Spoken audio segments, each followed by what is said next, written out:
Let me give you what I think are 5 essentials in your business that if you just do them every day, you're just going to do real good. By the way, my name's John. I'm your friend. I want you to do real good. So let's look at what really matters, because you see what happens is this. When you do the 5 things that really are essential every day, that's when you begin to have incredible success. So what are those? What really matters? What do you need to do every day in your business? Okay, here they are. Number 1, growth matters. Your personal growth, your personal development is essential to your success as a realtor. No doubt about it. You cannot give what you do not have. You got to be bigger on the inside so you can become bigger on the outside. It's all about developing myself, investing in me. I tell people all the time, the most important investment that you'll ever make in your life is in you. When I was in my mid-20s, my mentor sat down with me and basically taught me a principle that's life-changing. He said, John, growth is not automatic. If you're going to grow, you're going to have to grow on purpose. You're going to have to be intentional in it. By the way, getting older, that's automatic. Getting better, that's not automatic. If you get better, you got to get better on purpose. You've got to be intentional in your personal development and in your personal growth. And why is that essential? It's very simple. Your business will grow to the size that you are. So from a 1 to a 10, if I'm a 5, my business will grow to a 5. It just will. There's no such thing as your business growing bigger than you are. It doesn't happen, never has happened. It's not going to happen with you. It didn't happen with me. So as I go, the business goes. As I grow, the business grows. People ask me all the time, well, how do I grow my business? Very simple. You grow your people. You grow your people. Now you can grow your business, because the only guarantee that tomorrow is going to be better is that you're growing today. That's the only guarantee. So if you have great hope for tomorrow, the hope should be not based upon what you think the forecast for homes are. The hope should be based on the fact I'm getting better. And if I'm getting better, I'm going to do better. And if I do better, my business is going to be better. It just works that way. That's why personal growth, your development, investing in you is essential. If you were in my home office right now, to the right of my desk, about 10 feet, is my first purchase of investing in me. It was a goal-setting purchase that was from Success Motivation Institute out of Waco, Texas. It cost me $799, which back in the 70s was 1 month of my salary. It took me 6 months to save up the money. And I hold it and keep it right there in a visible position, because that was one of the greatest investments I ever made in my life. That investment's returned millions of dollars to me. Millions. For $799, it's returned millions of dollars. It's just huge. But it was my first investment in me, because it taught me goal setting. It taught me how to develop and grow myself, and how to achieve things. And it just made me a better person, so that I could have a bigger business. That's for you. That's for me. That's all of it. So one of the 5 essentials in the power of 5 is personal growth. It matters.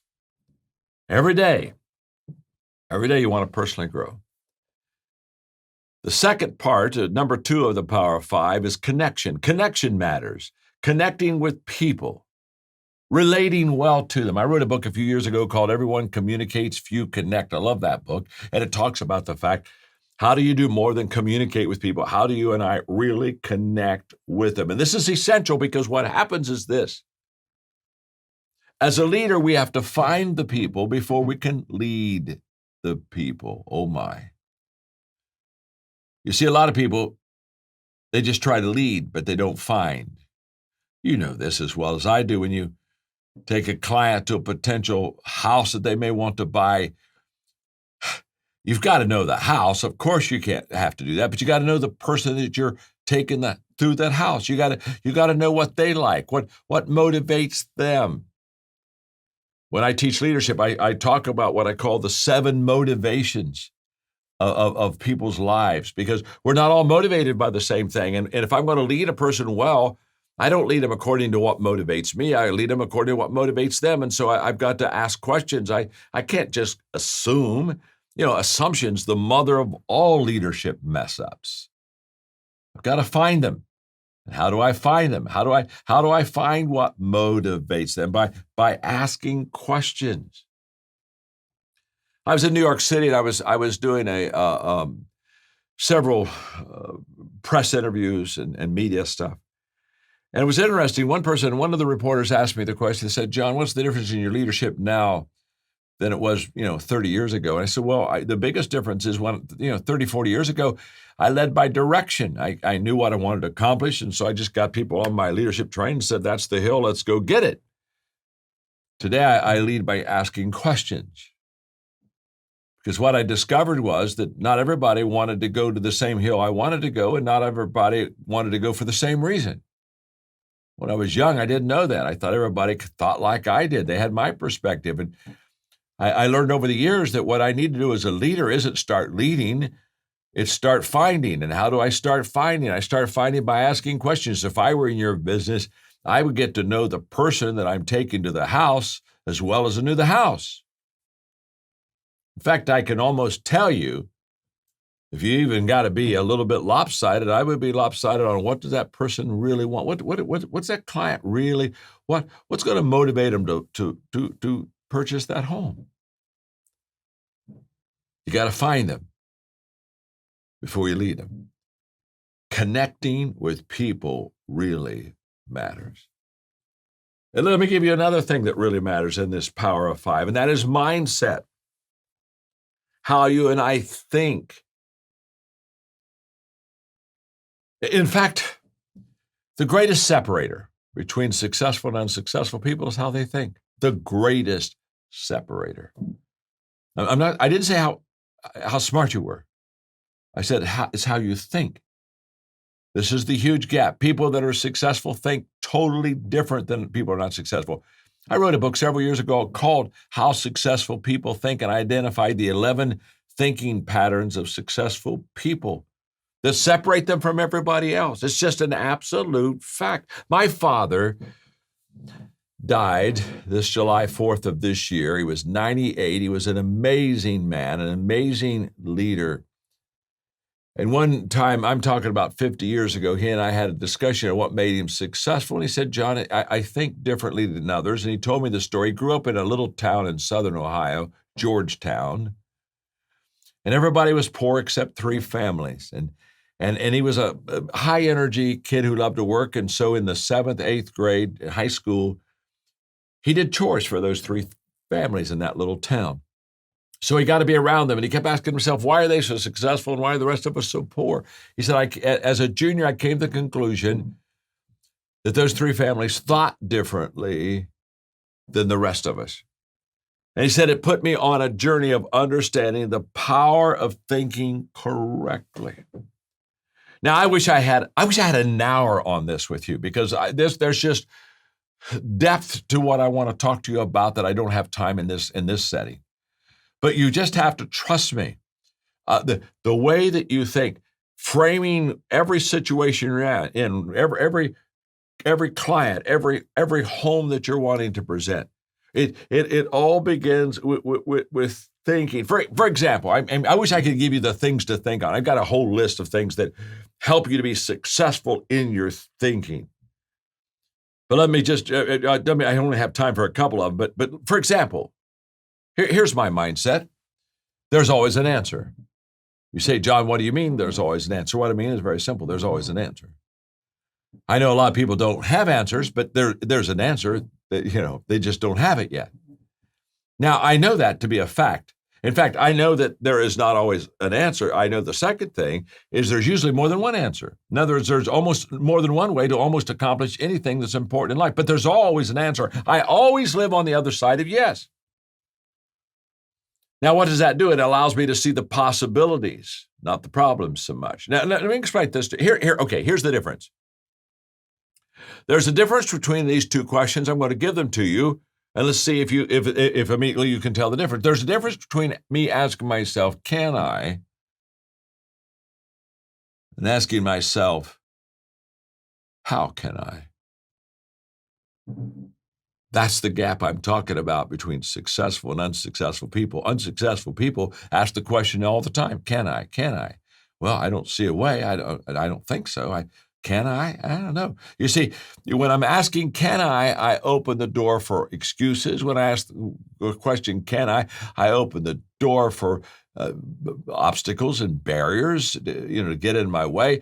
But the moment I switch to how can I, now I've already settled it that I'm going to do it. I'm no longer in can I land. Now I'm in how can I? I've always said I'm going to get it done. There is an answer. I'm going to find the answer. Now the question is, how am I going to find that? It's there. I'm going to get it. Can you not see the difference? And I promise you, this is the difference in your business between people who succeed and people who drop out. I mean, you're in COVID-19. This is you got to have a how can I mindset. If you have a can I mindset, you're done in this work. I tell you, it's over because you're going to see too many problems. But remember this, every opportunity has always been disguised as a problem. Opportunities just don't come out in front of you like neon signs in Las Vegas on the strip that says opportunity, opportunity, opportunity. If it was that blatant and that clear, everybody would seize the opportunity. The reason people don't seize the opportunity is because it's almost always disguised in problems and challenges and difficulties. They say, well, God, I don't want to go there. I mean, they're not a how can I person, and so they don't go there, and they don't open the door of problems to find out where the opportunities are. The other day, a guy came to me and said, you know what? I think I lost an opportunity last month. Oh, I said, don't worry about it. I said, somebody found it. Yeah. You see, if you live on that can I world, you let opportunities pass you every day, but it's okay. There are people all around you that are asking, how can I? And they'll pick it up. The opportunity is never lost. It's just that you didn't get it, and you didn't get it because your thinking wasn't correct. If I had time, wow. If I had time, another one I would give you, this is huge. Failure and success, they go together. Don't separate them. You see, the whole world separates success and failure, and they put failure way over here, and they put success way over here to the right, and basically they say, boy, you want to be successful and you don't want to fail? Hello? What world do they live in? Everybody that succeeds fails. They succeed because in their failing, they learn from their failure. Hello? And failure is a huge learning tool. It's a great asset in your life. You never want to omit it out of your life. You want to realize that it's there to teach you something. It's going to make a difference for you, and it's just absolutely amazing once you put them together. So when you fail, you say, "Okay, I'm going to learn to fail forward." I read a book a few years ago called "Sometimes You Win, Sometimes You Learn." The value of failure is learning. I was talking the other day to a CEO, second largest tech company in the world. And he was talking to me about, in their incredible success, all of the difficulties, the challenges, the losses, the failures. And I asked him, I said, well, would you like to go back and do some of those over? We'd like to take that decision that was kind of not a good decision and do it over. That's a question. All of us would like to have do-overs in our life, wouldn't we? We wouldn't like to go back and say, oh, I wish I could have another shot at that. And interesting enough, when I asked him if he would like to go back and do any of them over, he said no. Wow. No?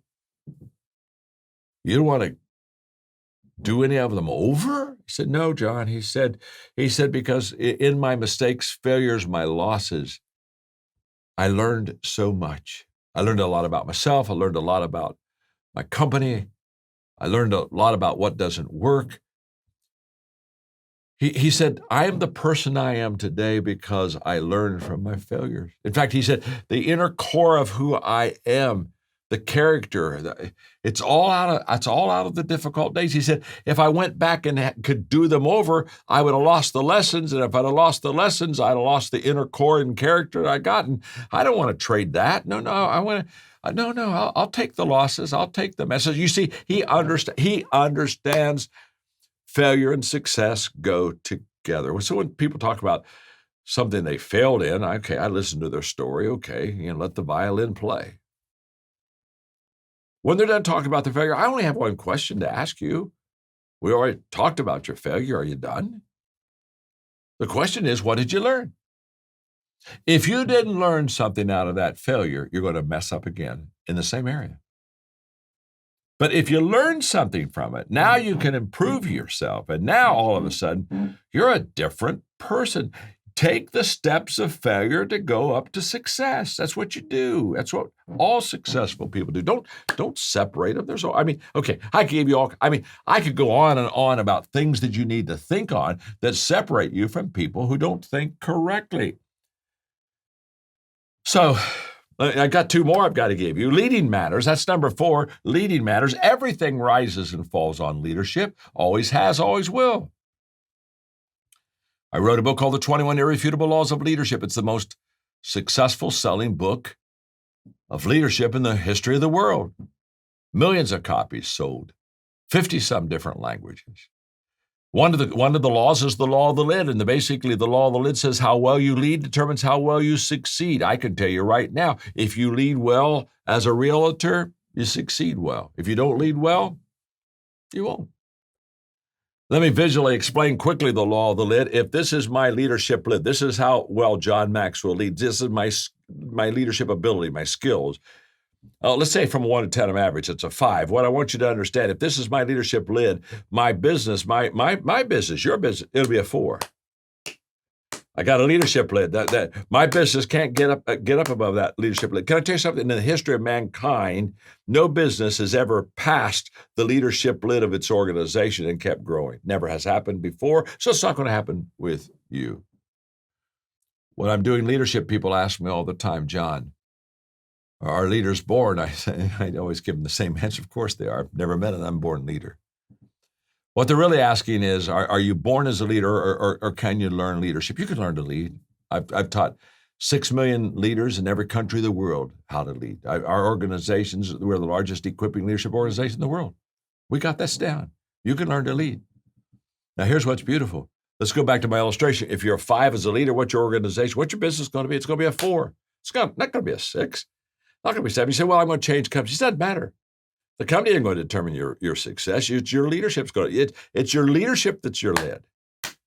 So if you're a 5, but you can learn to lead. You're a 5, so all of a sudden you start developing your leadership skills. You go from a 5 to a 6 to a 7 to 8. Now what am I doing? The lid is lifting. Now what happens now when I do my business? Now that there's no lid, my business just follows my leadership. Always has, always will. That's why leading matters. That's why every day you want to lead well. That's why you want to learn how to lead well. If you're trying to develop leaders in your company, I would encourage you to get a book I wrote a few years ago called The 5 Levels of Leadership. Life-changing. Life-changing. It'll help you understand leadership's a verb, not a noun. It'll tell you how to go from one level to another, but even more importantly, it'll tell you how to take the people in your office, on your team, and take them up to another level also. So leading matters. Just like mindset matters. Of course it does. How I think. These are everyday essentials in your life and my life. Can I give you the 5th one on the power of 5? And that is because this is an absolute fact also. Significant matters. Significance matters. You see, success is about me. What I've done, my career, how much money I make, how I provide for my family. By the way, I want you all to be successful. I'm not anti-success. But you have to understand something about success. That won't bring you any kind of happiness. Yesterday, I was in the studio all day with Steve Harvey. We were doing an entire day developing a digital product on how to connect with people. And in the time between shoots, Steve and I were talking about money and success and talking about all of his friends. He was talking about a billionaire friend of his that was highly unhappy, now even a little bit maybe suicidal. I've known a lot of people that have made a lot of money, but they're not happy. Because if you just live in the success world, it's too much about just you, to be honest with you. You see, success is about me and significance is about others. Success is about adding value to John Maxwell. Significance is about adding value to you.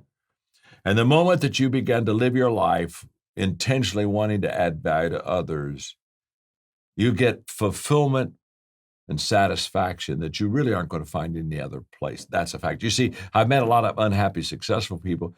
I've never met an unhappy, unfulfilled person that was significant. Significance takes us to a whole new level of living. And I want that for you. I want you to be very successful in your business. I want you to make a lot of money. Of course I do. But I want you to understand, with one trifling exception, the world is composed of others, like maybe 7.5 billion others. And it's when you get in others' world and become your brother, your sister's keeper, that all of a sudden you begin to have that incredible, unbelievable fulfillment. So we started our teaching by talking about a tree. Know what you want to accomplish, have the right tool, take action, stay focused, and be consistent. And then we went to your business. And we pretty much said that if you can do these 5 things in your business, if you can personally grow, if you connect well with people, if you have a mindset that is incredibly abundant, if you can lead well, and if you can pursue significance, if you can do those 5 things, then, my friend, you will do well. In fact, you will do very well.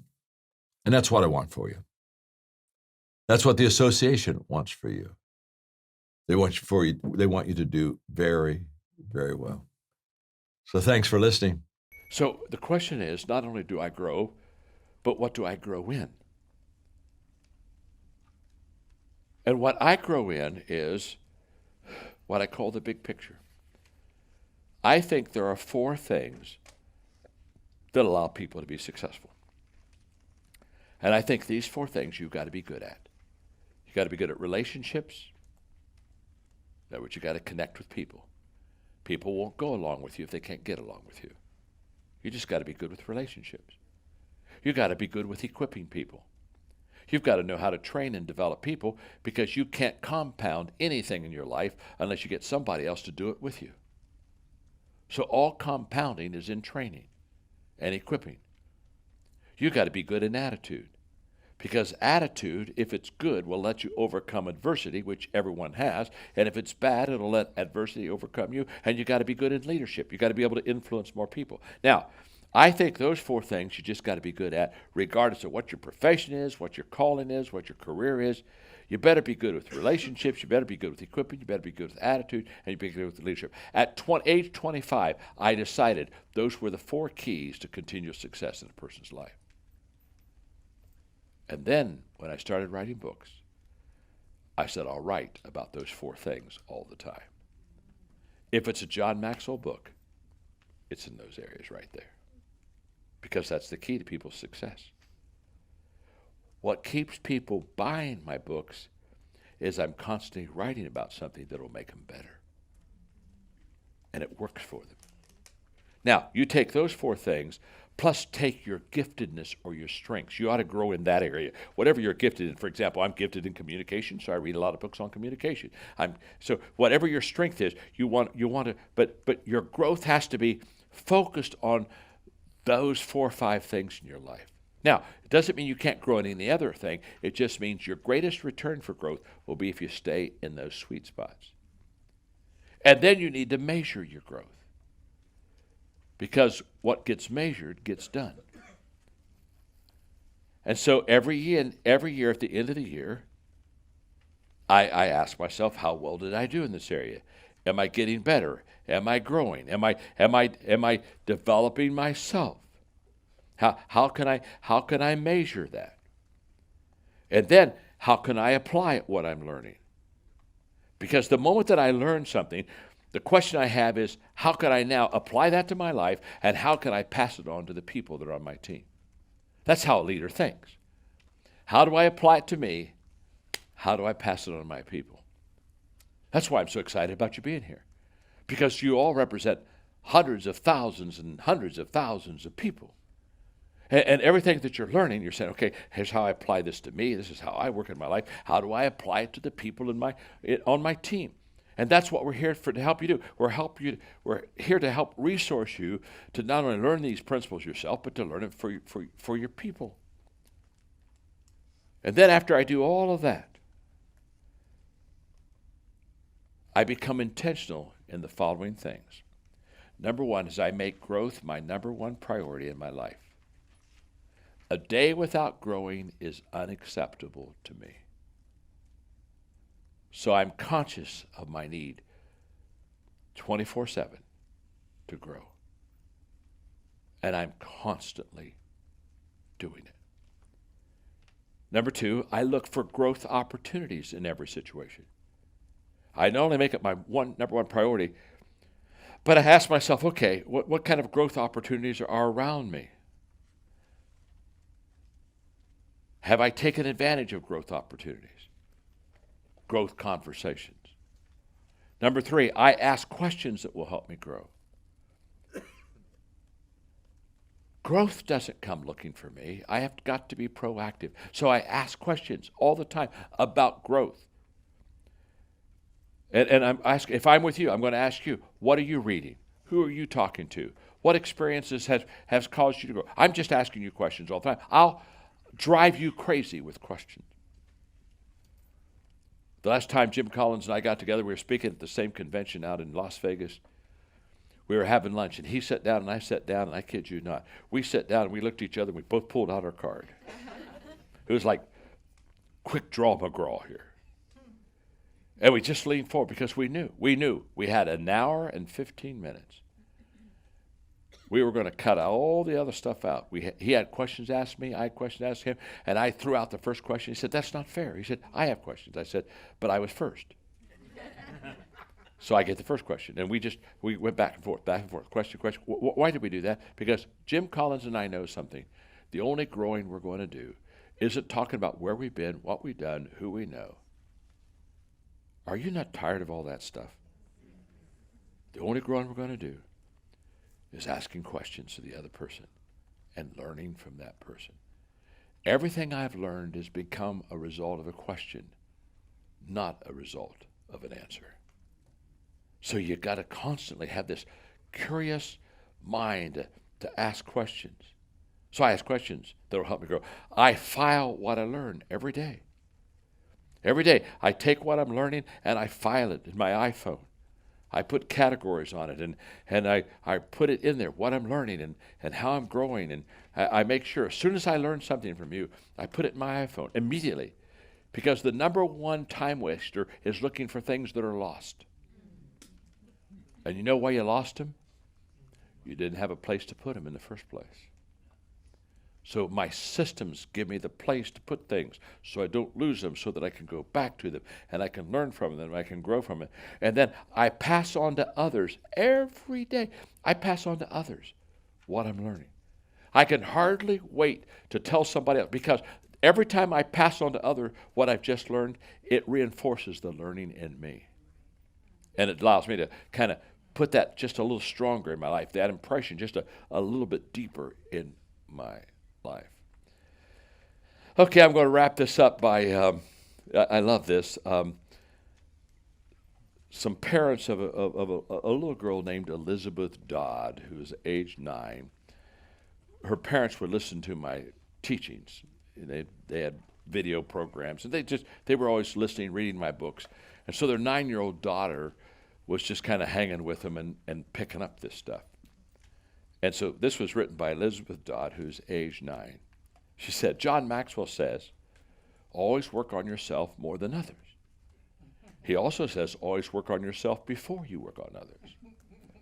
I say, hey, he's right. Because if you work on others before yourself, you won't know what you're doing. Elizabeth Dodd, age 9. I thought, the kid gets it. The kid gets it. I hope we get it today. I hope we get it. People know me for leadership, but I'm passionate for growth. And the reason I'm passionate for growth is if you're going to develop the leader within you, trust me, It's going to be because you want to get better every day.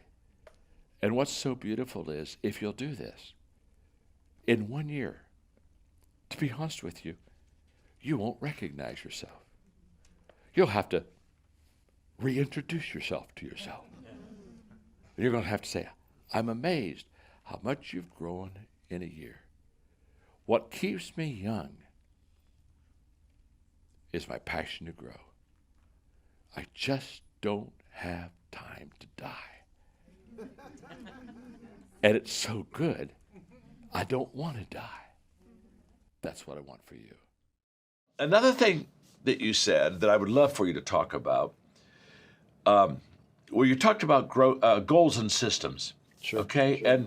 And in the goals and systems, the way you said it was better than the way I said it. But let me just give you a little background.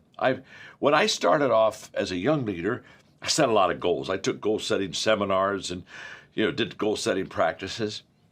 And then one day I began to understand that I would hit a goal and then I kind of look and say, well, what's next? And I felt that there was a missing piece. And so I kind of shifted from being goal-oriented to growth-oriented. I still had goals in my life, but I said, I want to grow in this area. I want to grow in the leadership lane. And so, but when I saw that you talked about the systems, which are the processes, it's the process. I love that because I felt when you spoke of that this is a big miss with a lot of people, that they are kind of outside directed with the goals and they don't have that process, that system that allows them to really long-term sustain and continue to go beyond because I say if you're growth-oriented, you'll hit a goal and you'll say that's nice, but you just keep on going because it's bigger than that. If you're goal-oriented, sometimes you say, what do I do next? Okay, pick up on that one and take us to a new level, James. Well, I mean, first of all, this is coming from someone who was very goal oriented for a long time. I think in a lot of ways, everything I write in Atomic Habits is actually a little reminder to myself. I make all of these same mistakes that everybody else makes. And so I kind of am coming up with these ideas because I need them. But I came across this sheet of paper a couple years ago, and it had a list of goals that I had written out to myself, like maybe 10 years prior. And it was kind of interesting looking through them with that much distance from them, because maybe 30% of the list or something were things that I had accomplished. And then the rest of the list were things I hadn't. And my first thought looking at it was, well, clearly writing the goal down wasn't the thing that made the difference. Obviously, if that would have been the secret, then I should have just hit them all. And what I realized looking at it was the ones that I made progress on were the ones that I had some kind of system around. And we often tell these stories about behavior change and habits and how hard it is to build new habits, how difficult it is to change your behavior and all of that. And one of the stories that we will tell is something like, well, maybe if you really wanted it, maybe if you had better goals, maybe if you had more discipline, maybe if you had more grit. And, I don't know that that's quite right. Certainly those are important qualities in life. But I think many people, certainly most people like listening to this conversation right now, genuinely do want to improve, genuinely do want to perform at a high level. So what I would say is if you're struggling to improve, the problem isn't you. The problem is your system. We don't change, not because we don't want to change, but because we have the wrong system for change. And I think we can even go a step further and say, listen, you don't rise to the level of your goals. You fall to the level of your systems. So often in life, we're told you need to be more ambitious, set a bigger goal, think bigger, 10x your vision. And thinking big has its place. Like I consider myself to be someone who thinks big, but the truth is setting the goal is kind of the easy part. I'm an author, right? Like I set a goal to sell 100 million books. It took me 3 seconds. Like the goal is not the hard part. It's building a system of behaviors that executes and carries you toward that outcome. And so what I would say is, if I was going to put a little finer point on this language, what do I mean by goal and system? Your goal is your desired outcome, the target, the thing you're shooting for. What is your system? It's the collection of daily habits that you follow. And if there is ever a gap between your goal and your system, if there's ever a gap between your desired outcome and your daily habits will always win. Almost by definition, your current habits are perfectly designed to deliver your current results. So whatever system you've been running, whatever collection of habits you've been following for the last, say, 6 months or year or 2 years, it's carried you almost inevitably to the outcomes that you have right now. And that's kind of one of the great ironies of life. We also badly want better results. We also badly want to make more money or reduce stress or be more productive or get in shape. But the results are not actually the thing that needs to change. It's like fix the inputs and the outputs will fix themselves. Design a better system, create a better collection of daily habits, and you'll be carried kind of naturally to a different destination. And that's why sometimes I'll say, like, goals are for people who care about winning once. Systems are for people who care about winning repeatedly. If you want to get results again and again, then it's the system that drives you forward. So that's kind of my little take on systems and goals. I love what you just said there. That was great. I'll write that down and give you credit somewhere. That's great. That's great. So let's stay a little bit kind of in that same territory, because one of the things I loved about Atomic Habits, James, it makes sense. It just makes sense. When you read it, you not only can understand it and apply it, it makes sense. And when you talked about the difference between becoming outcome-based or identity-based on goals and where you're going, when I read that whole section, I thought that is right and reasonable. And, I've got a cigarette habit and I'm trying to quit smoking versus I don't smoke. I mean, that I felt was just very impacting. So take us there a little bit, would you please? Well, I think this is pretty natural. I certainly have done it many times before. A lot of the time when you want to change something or get a better result, you'll sit down and first you start thinking about, what do I want to achieve? So what outcome do I want? And then if you go a little bit beyond just dreaming about the outcome, you say, okay, well, I need some kind of plan. I need some sort of process for this. And so you might say, just as an example, I want to lose 40 pounds. And so my plan is I'm going to go to the gym 4 days a week and I'm going to eat this new diet and so on. And usually it kind of stops there. And the implicit assumption kind of behind all of this is, if I can follow this plan and get that result, then I'll be the kind of person that I want to be, or I'll be happier with who I am, or I'll be more satisfied with my results or something like that. And what I encourage in chapter 2 of the book is, let's maybe flip that on its head for a minute and just say, hey, why don't we just start by asking ourselves, not what do I want to achieve, but rather who do I wish to become? And then you can build your habits around that identity and let that process kind of carry you forward. And then whatever results happen to bubble up along the way are the results that come along the way. And so I sort of think of it kind of like the layers of an onion. The outermost layer is your outcomes. One layer in is your process. And then the core of the onion is your identity. And what I've found is that, and I think many readers would agree with this, the concept of trying to build identity-based habits, of starting with who do you wish to become, is more resilient for them because they can kind of carry it around from situation to situation. So for example, one reader, she had this concept of this identity of, what would a healthy person do? And then whenever she walked around, she would just ask herself that question all day. What would a healthy person do? Would they order the salad or order the burger and fries? What would a healthy person do? Would they walk, 5 blocks to the next meeting, or would they catch a cab, or, whatever? And they can walk around all day long with that kind of identity in their mind. And that gives them a lens to make their daily decisions. And they start to feel more aligned with becoming the kind of person they want to be. Now, my big takeaway for this, and I think the way in which it ties into all of the concepts and Atomic Habits and the strategies for building small habits and getting better, is that your behavior provides evidence of your identity. And so every action you take is like a vote for the type of person you wish to become. So no, doing one push-up does not transform your body, but it does cast a vote for, I'm the type of person who doesn't miss workouts. And no, writing one sentence may not finish the novel, but it does cast a vote for, I'm a writer. And individually, those actions are small things, but collectively you start to build up this body of evidence for the type of person you are and what you stand for. And ultimately, I think this is the real reason that habits matter, which is they provide evidence for who you are. You know, we often talk about habits as mattering because of the external results they'll get you. Hey, they'll help you make more money or reduce stress or whatever. But the real reason they matter is they shape your sense of self. They kind of shape that narrative, that story that you have about who you are and what you do. And habits are not the only things in life that influence that picture or that story. But by virtue of being repeated day in and day out, habits provide the bulk of the evidence. They play a really significant role in shaping the way you see yourself. And so once you start to believe that you're that kind of person, you have every reason in the world to stick with the behavior. You know, like, especially once you take pride in it. I always joke, like, if you take pride in the size of your biceps, you never skip arm day at the gym, you know?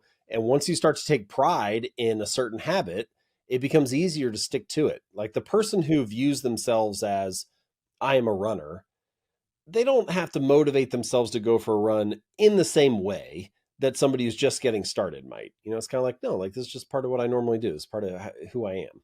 And so ultimately, I think that's where we're trying to get to. Now, it's hard to flip a switch on day one and just change your identity overnight. It usually doesn't happen that way. It's a gradual thing. It requires the casting of many votes, to continue that metaphor, and building up a body of evidence. But I do think it's possible. And a lot of the other tools and strategies in the book maybe can give you the short-term motivation that you need to get to that long-term place of kind of reshaping your story or shaping your identity.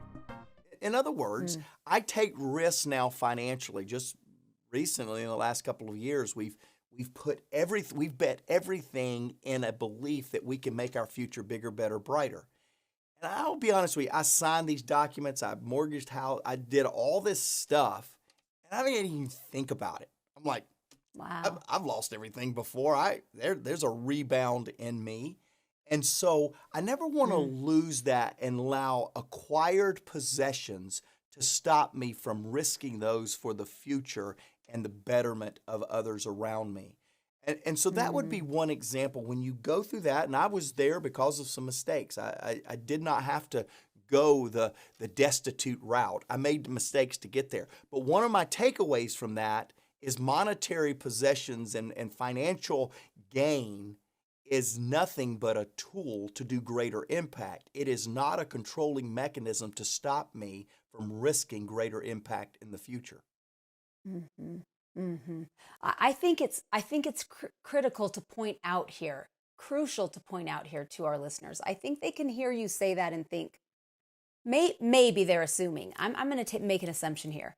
You might be listening and think, oh, Mark Cole can do that. He has the means to make those big steps and mortgage his house or buy all in and not think about it because there's a big safety net underneath there. But what you're saying is you have actually taken away the safety net when you do those things. You aren't leaving a little safety net. You are going all in on something. And these are big deals and big all-ins. And you don't just wake up one day and you get to go big all in. It starts in the potato chip counting days when you don't have a whole lot and you go all in, when there isn't a whole lot to lose, but you're kind of saving your face, saving skin, saving your reputation and what your parents might think or your family might think or your reputation. And those little steps that you took back then when you didn't have a lot to lose, but food for the week, built your security, your confidence to where you can get to that place today. So I think there are probably listeners who might downplay those risks that you take to go all in. And I don't think we can do that fairly without understanding that it's been a whole process to get you there. So I'm thinking now, let's say we have people who, let's flip it a little bit. Maybe they're leading people who are frozen with the fear of making mistakes.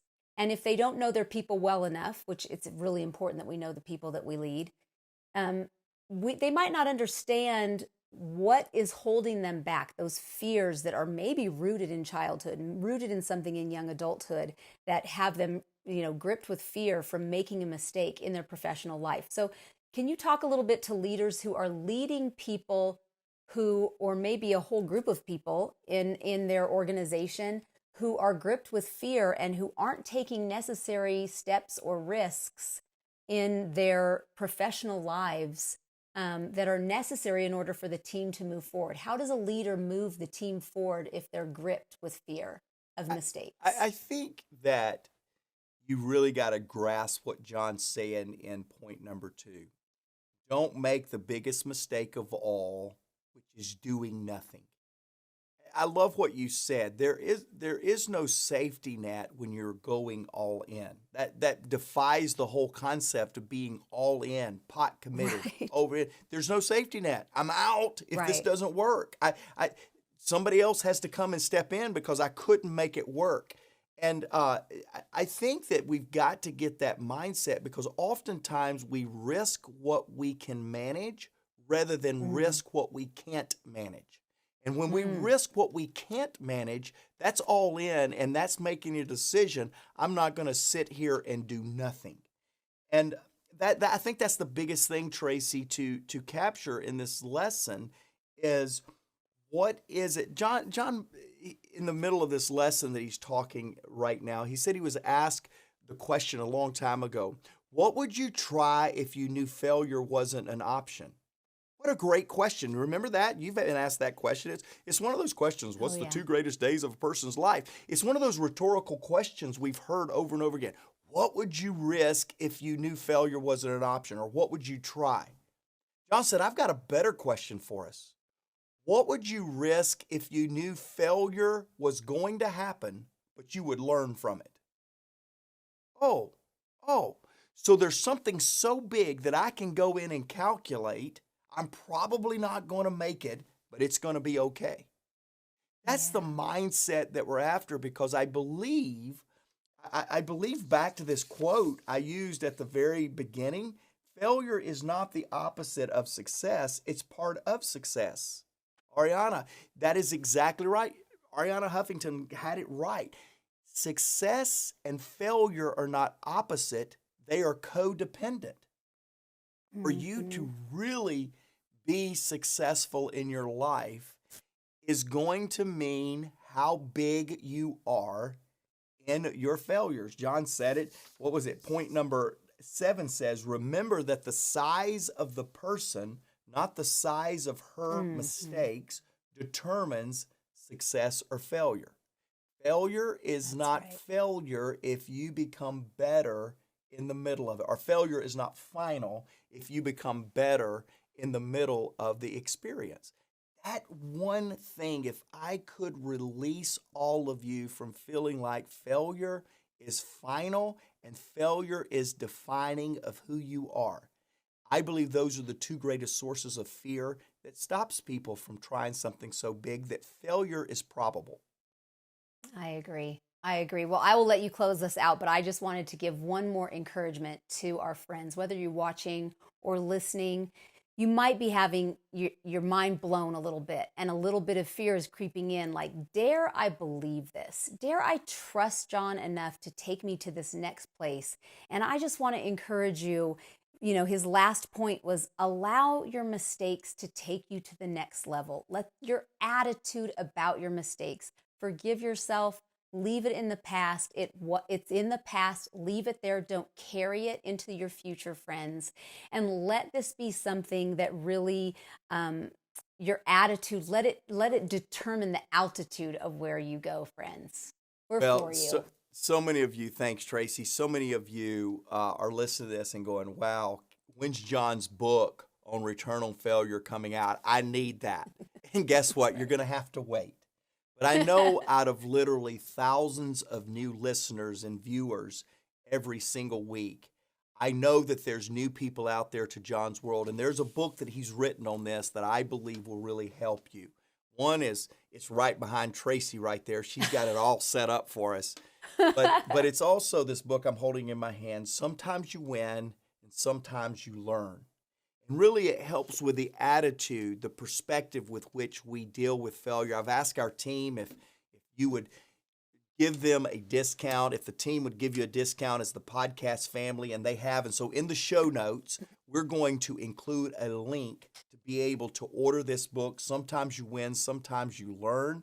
We're going to give you a 15% discount when you use the keyword podcast. So make sure that you put that in there for the discount that you will receive.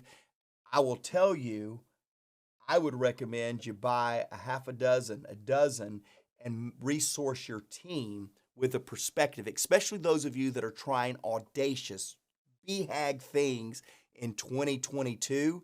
Get your team to understand failure is not final, and that's the way to do that. There's 2 other episodes that I want to encourage you to listen to and point you toward that will help you with the same subject matter.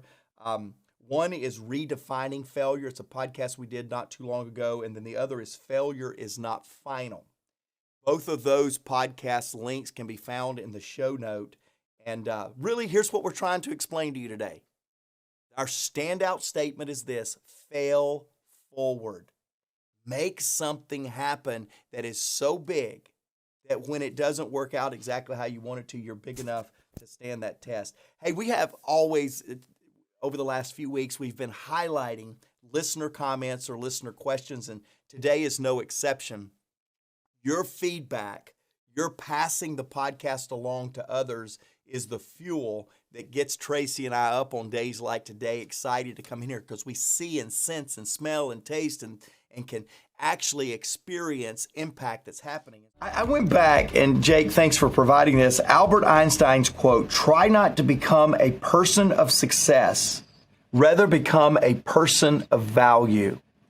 And I love that, Tracy, because, and I'm going to take a couple of minutes here, because I really resonate with John's lesson today, and I love how he shared it's a risky statement. When I first heard it, I was like, success is for everyone. And I made a joke here. Success all around. I'm buying success today. Let me spread it around. And we kind of laughed about that. Yep. But then as I heard John teach, I went back to my story. And I went back to a story that perhaps those of you that listen to the podcast, you're very familiar with. I truly joined John Maxwell's team on May 1st of the year 2000. Bankrupt relationally, bankrupt financially. I wasn't giving any money. I wasn't making any money. I had no generosity in me. I think I still had a spirit, an attitude of generosity, but I had very little. I didn't bring any relational equity to the table. Nobody gave me a great reference that got me in the door. I had to introduce myself to every soul on the team because nobody knew me. In other words, I walked into an environment and I didn't bring very much. And now look what this environment has given me. I've went from the stock room to now getting to co-own things with John, be the CEO for the last 12 years. And I did a lesson recently that just underscores that I do believe this lesson, success is for everyone. I did a lesson with several thousand of our coaches, our Maxwell Leadership Certified coaches. And this was the lesson title, "If it can happen to me, it can happen to you." If I can do what I am doing today with as little as I brought to the table, then success can happen for you too. And I believe it's wrapped in these components of knowing your purpose in life, growing to your maximum potential, sowing seeds that benefit others. And Tracy, I know you have a story of extreme success. What I want to do here in this podcast is, one, make it believable. Success is for you. Success is for you. The second thing I want to make sure that we don't do is create a success gap. Tracy and I are at a perceived successful place in our life, and I don't want that to make success feel out of reach for you. Go back to the core definitions that John's given us. Apply that to you and begin, as Albert Einstein said, begin that journey of adding value, and success will follow. And so I sounded like I just closed the podcast right there, Tracy, and I really didn't. But that was so on my heart. I was like, I really want to get this out, because if it can happen to me, Mark Cole, I promise you it can happen for you too. And I totally agree. And I love this lesson because it is both of our stories. And I feel like we can sometimes become numb to people who are in a perceived position of success and think something magical happened for them or whatever. And really, it's just consistent, unseen steps that have been taken in a certain direction in the areas that John talks about here. Because I'm the same way. When I first found John, I was 21 years old. I had not been to college. I was seeking out John because I wanted to grow, and I heard he was the guy to learn from. And so in these same 3 areas, and I even broke them down into even 4, because he says success is knowing my purpose in life, growing to my maximum potential, and sowing seeds that benefit others. But here's how I hear it. When I first came to John, I thought he was going to teach me, Mark, like, I don't know what I thought he was going to teach me. Things I didn't know, things I couldn't even title, you know? And what I heard was, number one, I need to discover my purpose. Number two, intentionally grow every day. Number three, practice generosity. And number four, add value to people. Guess what? I could do all four of those at 21 years old without a dollar to my name. And probably that day I did not have a dollar to my name.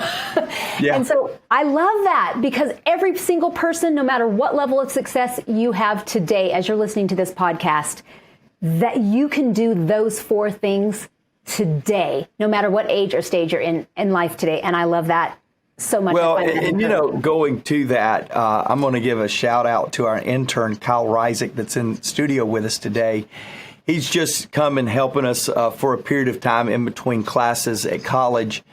And Kyle was asking, I love this, an intern that is asking questions his very first week. He's not soaking it all in. He's engaging. He was asking me a demographic question of our podcast listeners. And then I gave him kind of what age demographic information that we have in our world. And he said, let me tell you this. More of the students that I participate with, that I go to school with, needs to hear what I'm hearing in studio today. He said, we've got to figure out a way to get this podcast into the next generation, into the college age kids, into the high school kids. And his point is because this will help us, he's in that age group, this will help us set the courses in life that will make decisions that will lead us to a greater life of success and definitely a greater life of significance. And then, Tracy, you come out of this talk and say, hey, for me, it was 21 years old. I was at this shaping age, this age to where I wanted to figure out what I was going to do when I grow up. And that's where you begin to set your course on these four attributes that you just shared. Love that. Yeah, and you know what? Let me just say something before we aren't even to our first point yet, but let me just say, yesterday I was in the kitchen with my 16-year-old son, and I was making pasta, and you know how it goes with teenagers. The conversations just pop up when you're just doing regular life things. And it turned into a conversation very similar to this one, where he was trying to figure out something in his life, and he was processing it all in his own head. And he had said he had talked to some of his friends about it. And I had just said, like, buddy, you know what? This is the value of parents. It's not just to process it through your head, or other kids who are at your stage of life who can only see from 16 years old and less. Go higher. That's what the value of parents is. Talk to us and help us see, like, processing through maybe, you know, how you can add value in a different way and get your eyes off of yourself. I love this statement. That it's not that you should be thinking of less of yourself, but think of yourself less. That's generosity. And so don't think less of yourself. I don't want you to think less of yourself, but sometimes we need to think of ourselves less and look at other people. And that's when we really start to get in this first point is, how do I know my purpose in life? And I feel like there are podcast listeners, because I know this was me too. And so I know you can relate to this. I don't know if this was you, Mark, but I just didn't know my purpose in life for a while. I felt like it was this big, huge, abstract thing. And so I just started growing and trying to be generous in spirit. I didn't have a lot of money to be generous with, but I tried to be generous in spirit with my time. I started to be generous with the way that I spent my time with people. And the more I did that, the more I discovered my purpose. And so do you have any advice for people who are at that place where they want to dive into growth, but they don't really know their purpose yet? That age group, kind of what you were talking about, might not know their purpose yet. Well, it's so funny as you were saying that. I number one, I'm going to question 1 and question 2 right here about how do I maximize my potential, which is where you talked about growth, Tracy. And I'm sitting here and you're going, yeah, for a while I didn't know my purpose. I'll be honest with you.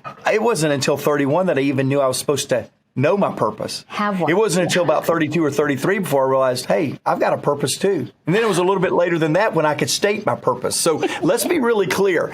People like Kyle in the studio today, Javon, all these young men and women that I get to interact with that's seeking purposeful things, I'm going, You guys have no idea. You're a decade, if not more, ahead of me. Yeah, because I'm 30 years old, bebopping along, joining John Maxwell's team as an entry level. And somebody said, what's your growth plan? And I went, I don't know. And then they said, well, what's your purpose? And I went, purpose? To wake up, to eat, to find somebody that likes me? I mean, this purpose question was so much bigger than me. Right. And so now let me tell you why I've got to link question, how do I know my purpose? And then 2, how do I grow to my maximum potential together? Mm-hmm. I have to do that. Because it was as I began to chart my course for growth that I began to realize my potential in life. Mm-hmm. I don't believe, based on my life, I spent 30 years living out a purpose, but guess what? It was everybody else's purpose for me. Yes. It wasn't my purpose. Yeah. And when you, young person, live a life, choose a career, and choose a relationship because everybody else in your life is pleased with that but you're on a train wreck. Mm-hmm. It's just a matter of time. That's right. Because the purpose has got to resonate within you deeper, that when all odds are stacked against you, you still chase your purpose. When everybody says, no, that's the craziest thing I've ever heard, you still go after it. That's what a real purpose is. It is defiable against all odds and against all affirmation and confirmation of those around you. Mm-hmm. So for 30 years, Tracy, I lived on purpose. It was just somebody else's purpose. It wasn't mine. Right. Well, my life train wrecked. Mm-hmm. And then I began to realize that I didn't need to just have a purpose. I needed to have my purpose. Mm-hmm. And when I began an intentional path of growth each and every year, for 3 years, I just grew myself. I intentionally pursued growth. And in that intentional pursuit, I'll never forget it, the end of 2002, in a cabin in Blue Ridge, Georgia, I'm reviewing how I've grown the last 2 years. I'm setting the course of how I want to grow the next year. And boom, it clarified for me what my purpose was. Yeah. And I'm going to tell you what that is because we're talking about it. And perhaps some of you are new podcast listeners and haven't heard it. It's not going to sound that profound to you. But to me, it's everything. My life exists to inspire and motivate people to help them reach their full potential. You know why I woke up this morning and didn't stay in bed? Because my life exists to inspire other people. I saw the podcast on my schedule this morning and I went, well, I'm going to do that. I'm going to do that today. Yeah. I know some things I've got to do this afternoon that are a little difficult. They're not in my strength zone. They're not in my skill set. To be honest with you, they're not in my appetite for my agenda. Mm-hmm. I'm going to do them. You know why?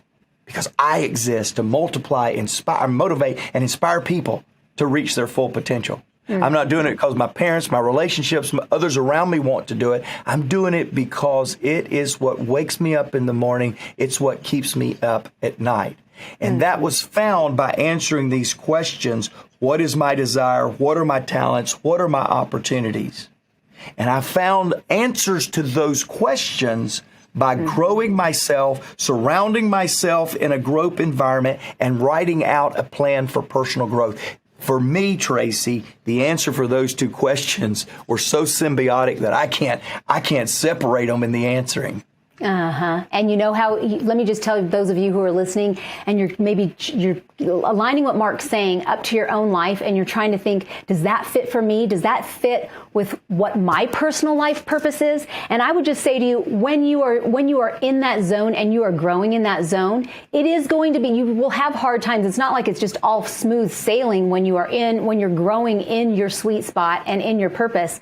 But there will be times when you'll feel like your hair's on fire. You're so outside of your comfort zone. But you will also at the same time feel so deeply fulfilled. So like Mark said, called out of bed in the morning. Sometimes I wake up at 3:30 in the morning and I check my phone on my night table. I'll turn it over and I'll see like what time it is. And I think, is it too early to get up yet? Yeah, my body probably, I know what I need to do today, and I probably need a little bit more sleep, but sometimes I'm so excited to get into my day. I remember my mom saying that. Like, I look forward to waking up in the morning because I can't wait to get into my day and what I do. That is somebody who is driven by purpose and every day getting up to do your purpose, so that while you might have days where you feel stressed or you might feel out of your zone or like your hair's on fire because you're so uncomfortable because you're out of your comfort zone, you're still your heart's on fire. You're excited to get up and get into it. And when you are in a growth environment where other people are in that same space, it even pulls you deeper. What's that quote? I'm going to misquote it, but John always says, like, when you're in the deep waters, it doesn't matter how deep you are. It's like once you go out of the shallow zone, it doesn't matter how deep the water is. Just keep going. He also says, Tracy, he says that he doesn't wake up out of discipline. He wakes up out of anticipation. Yes. And I'm telling you, for me, that happened as I began to discover the return on personal growth and the clarity of a personal vision and purpose statement. That anticipation, and that's what I really want you to have at the end of this, is this pursuit for growth, this pursuit for clarity in your purpose. Success will come with those things. That's exactly right. And another thing I'd like to touch on, and I know this is something that's important to you, is practicing generosity. Yeah. And this is something that John does, I think, perhaps better than anyone. I mean, that's why he's a mentor to both of us. I am drawn in by John's generosity. He is just such a generous human being. And I'm not talking about money. I'm talking about his spirit of generosity. When you are around John, you just feel his care, his concern for you. You can tell he's prepared. He's looked forward. He's anticipated spending time with you. And that is something that, to me, draws me in. And I want to be like that. I want to make other people feel the way I feel when I'm with John, because he is so generous in his spirit. Can you talk a little bit about generosity and what that looks like for you in your leadership and in your personal life? Yeah, and I can give you a funny story that just happened this past weekend. We're recording this now, and John and I were just traveling together. And and so this all backs up John's statement that I want us all to get, and I will tell you this story. But he said generosity is not a bank account. It is an attitude. And so many people think that when they reach a certain earning threshold, or when they pay off their car, their house, or when I start making real money, for all you college students out there listening, I'll start being generous then. Yeah, maybe.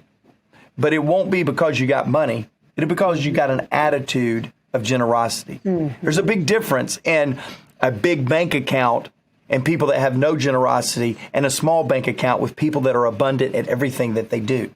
John this week, and John's really taught me to, by standards, over-tip, over-express appreciation to those that are in the service industry. And so we were at a really nice hotel this past week, and the guy helped us with our luggage. He helped us with this. He did a lot of great things. And so I gave him a very generous, like, John Maxwell inspired tip. I mean, I gave him like a really nice tip for what he had helped me with that day. And the guy was just blown away. He said, Mr. Cole, thank you. We came down one day later. Mr. Cole, thank you. We came down the next day. And he said, Mr. Cole, you've just been so good, so nice. Thank you very much. Well, then I watched John slip over behind the car and slip in what I knew was a $100 bill. And he got back in the car and I said, he remembered your name too. Why are you trying to get him to quit being so appreciative to me? He said, Mark, it just struck me. This is him. This is him. And I cut up with him, and we had this crazy sense of humor. But I was acting like he was trying to trump me and being more generous, out-tip me and get more affirmation from the guy that was serving us with our luggage and all that. And I said, John, why'd you just out-tip me? And he said, anybody that appreciates something so much as he did the first day we got here probably has a need, Mark, bigger than you and I could imagine. And I just felt compelled that I need to go double and triple what you had done for a guy that was showing that much generosity. And I went, golly, what a brilliant, I mean, I'm not making this just happened. What a brilliant attitude of generosity. John goes, man, this guy is so grateful. I bet you a little bit more generosity would go a long way in this young man's life. Because we're in a city that has truly been shut down until recently. If he's dependent on tips, he's probably accumulated a lot of bills. And my relatively generous tip to him inspired John to a greater letter of generosity, not because he wanted to outgive, not because he has a big bank account, but because he has a heart, a spirit of generosity. And Tracy, you said it at the beginning, and we're speaking in John's absence here, but I too, I've never experienced the level of generosity that I see on a daily basis with John Maxwell, and I want to experience that. I do too. And we can all start practicing that now. Even if you don't have money, the resources financially, you can start with your time. You can start with being generous with love and kindness toward people. That, you know, not everybody's kind to people, especially, gosh, you just go out. There's a lot of angst with people right now because of those bills, because people haven't been able to work. There's a lot of angst in private lives. And so when you're generous with kindness to people, you can just see how they're taken aback and they're grateful for it. And so imagine if we're giving 2 and 3 times more generosity and kindness towards people, right, how that's going to be. I'll toss it back to you, but the last thing that I really want to share with people is the other day when I had a phone call with John, I would just want to share with our audience what he shared with me because it was greatly impactful for me and I wrote it down. And he said to me, Tracy, I have found that most people do better when they're believed in. He said, wow. I do better when people believe in me. And I've just found that most people do better when people believe in them. And he said, so I want to believe in people so that they can do better. And I thought that's a generosity again, but it's also valuing people. And what a lesson. And so I share it with you because it's impacted me. And that private conversation, I'm sure you said it to many people too, but I share it with all of our listeners because what a beautiful lesson. Yeah, you know, it's how successful people think. I mean, you're sitting here and we're truly, rightly so, taking a lot of time talking about success, but showing you how success is really all about others. It's really about significance. And we're taking a lot of time here at the end of this to show you how successful people think. And you don't gain success and then all of a sudden start thinking. You think your way along until you see that level of success. And so John wrote a book, How Successful People Think. In fact, Jake, I'd like to make that available to everybody. Let's put it in our show notes.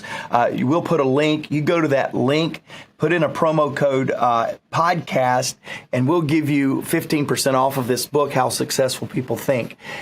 I want to give you that next step because listening to this podcast is one thing, but getting into your awareness, how you should be thinking is truly one of the first and major steps on your way to a successful life, on a way to successful decisions and processing life from a successful perspective. So I want you to take that book and get it because, again, we're talking about generosity. We're talking about John. You quoted John, gave us an experience of John, Tracy.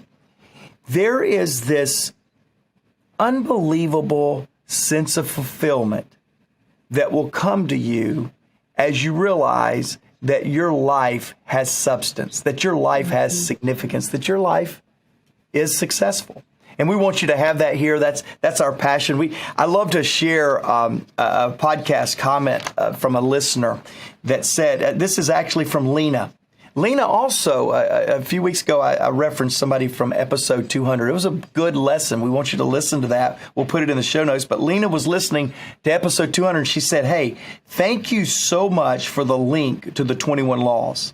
I've been listening to this podcast while posting payroll every Wednesday, and I've been doing this every morning for the last 3 years.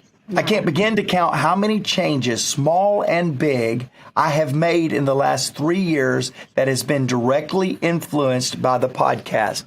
Thank you and good work. And Lena.